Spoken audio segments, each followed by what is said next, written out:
excellent dalam konteks kekristenan agak beda Ah, dengan prinsip dunia. Kalau excellent di dalam Alkitab itu hati yang benar di hadapan Tuhan, bukan cuman keunggulan secara duniawi. You yang paling hebat, kamu yang paling pintar, kamu yang paling sukses gitu ya. Bukan, tetapi orang yang excellence atau mereka yang menjalankan excellence ini adalah orang yang berorientasi pada Allah. Karena hatinya ingin menyenangkan Allah dan ingin memberikan persembahan yang terbaik bagi Tuhan. Jadi konsep excellence di dalam konsep Kristen itu sebenarnya intinya adalah meniru karakter Allah sendiri. Pola yang Allah sudah tanamkan di dalam kehidupan bangsanya. Itu ya, dari kejadian sampai seterusnya sampai perjanjian baru, Allah ikut ambil bagian di dalamnya dan pola-pola kerja yang Allah lakukan di dalam kehidupan manusia itu merefleksikan karakter Allah yang excellence, termasuk di dalam menciptakan segala sesuatunya itu semuanya serba baik, benar, indah, mulia. Jadi kalau kita orang Kristen menerapkan konsep excellence itu bukan karena kita ingin unggul, tetapi karena kita ingin meniru karakter Allah yang sudah Allah perkenalkan kepada kita. Dan ada 3 dimensi excellence yang Allah perlihatkan di dalam Alkitab ya.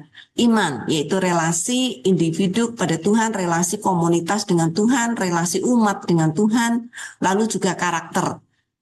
Pintar saja tidak cukup, perlu karakter, integritas, dan kerendahan hati. Itu mencerminkan bagaimana Allah juga lakukan itu bagi kita. Kemudian kompetensi, bukan hanya iman, percaya saja, tapi harus ada skill yang jelas, skill yang terus-menerus diasah, terus belajar, keterampilan yang lebih baik sehingga mendapatkan hasil yang lebih baik lagi.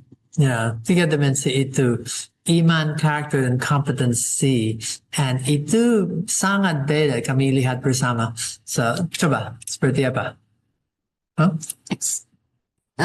There, sudah. Ya. Teologisnya. Ya, jadi excellence bukan akhir perjalanan, tapi itu perjalanan itu sendiri. Jadi di dalam dunia manajemen, excellence sering diukur dengan KPI. Key Performance Indicators, Ya, and terus KSF, Key Success Factors, and itu penting, tapi prosesnya dan cara dan kalau saya misalnya malas, saya bayar online untuk lakukan untuk saya bukan excellent, saya mungkin licik, tetapi hasilnya itu bukan excellent.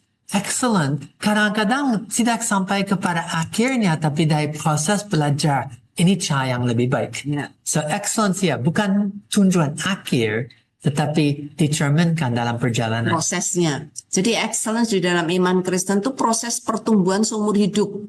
Bagaimana kita terus semakin menjadi serupa dengan Kristus. Kita punya teladan excellence yang paling utama yaitu Kristus. Dan kita mengikuti proses terus-menerus semakin lama menjadi semakin baik. Jadi CEO, Center of Excellence dalam konteks pelayanan itu bukan pusat orang-orang yang sempurna, orang-orang yang pintar, tapi merupakan komunitas pembelajar yang terus bertumbuh menuju keserupaan dengan Kristus. So, ada orang yang bilang, there is no end to excellence. Kalau sudah excellent, akan sadar bisa lebih excellent lagi. Jadi ada langit di atas langit. Well, excellence selalu melahirkan dan mendorong excellence yang berikut. And lebih daripada itu akan mendorong excellence dalam yang lain, kalau itu excellence yang sehat. And fokus untuk Christian excellence itu adalah Allah sendiri. Berarti for God. Ya. Sedangkan targetnya kita bertransformasi terus-menerus untuk menjadi semakin serupa dengan Kristus. Tujuannya sangat jelas, untuk memuliakan Tuhan, bukan untuk memuliakan diri sendiri. Berarti bukan AI sendiri, tapi AI for God. Dan kami akan lihat lebih dalam tentang itu. Oke. Masih konteks kekristenan. Ya. Center of Excellence dalam gereja pelayanan seharusnya itu diterapkan, Pak. Bukan sekedar tim yang ada di dalam gereja, tetapi gereja sebagai pusat pembelajaran yang memperkenalkan budaya excellence, memberikan pembelajaran, memberikan pelatihan, pengembangan, menolong jemaat, dan juga pelayan Tuhan untuk bertumbuh ke area tertentu sesuai dengan panggilan mereka. Sehingga mereka dapat menularkan nilai-nilai, keterampilan, dan standar yang terbaik ke seluruh jemaat. Jadi gereja itu seharusnya menjadi cerminan karakter Allah yang excellence. gereja sebenarnya harusnya menjadi center of excellence bagi kemuliaan Tuhan. Entah itu dalam bidang penginjilan, dalam bidang misi, dalam bidang pemuritan, dalam bidang discipleship, dalam bidang musik atau ibadah dan lain-lain. Ya. Jadi seharusnya gereja itu mengembangkan center of excellence di dalam bidang yang Tuhan pimpin di situ. Di abad-abad yang lalu gereja dikenal untuk musik yang luar biasa, dikenal sebagai tempat yang seperti so semua ini tentang center of excellence. Ya. Itu mengapa perlu center of excellence untuk Kristen? Ya, Dari konteks kekristenan. Ya, karena perlu ada standarisasi, ada pola nilai, kan Allah sendiri teratur dan rapi gitu ya. Itu perlu ada standar pola dan nilai yang jelas yang alkitabiah. Lalu ada tempat pelatihan, bukan jemaat belajar sendiri-sendiri, tapi gereja juga memberikan pembekalan, memperlengkapi jemaat, atau bahkan memberikan mentoring sehingga jemaat bisa memberikan yang terbaik bagi Tuhan.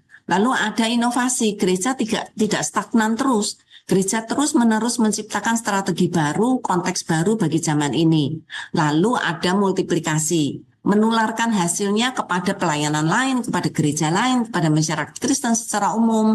Jadi luas sekali Pak, sebenarnya gereja perlu nih menerapkan prinsip CEO di dalam pelayanan mereka. Saya masih ingat seperti contoh yang berikut.